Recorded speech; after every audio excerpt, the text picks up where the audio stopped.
Σχολικά ηχαστικά.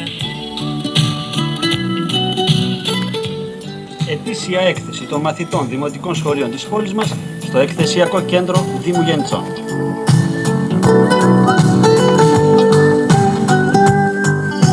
Η καλλιτεχνική δημιουργία των μαθητών σε μια έκθεση σταθμό για τα εκπαιδευτικά πράγματα της πόλης μας.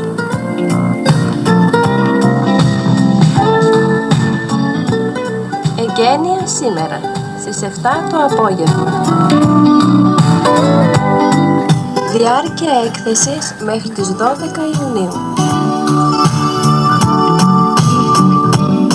Μια έκθεση που δεν πρέπει να χάσετε.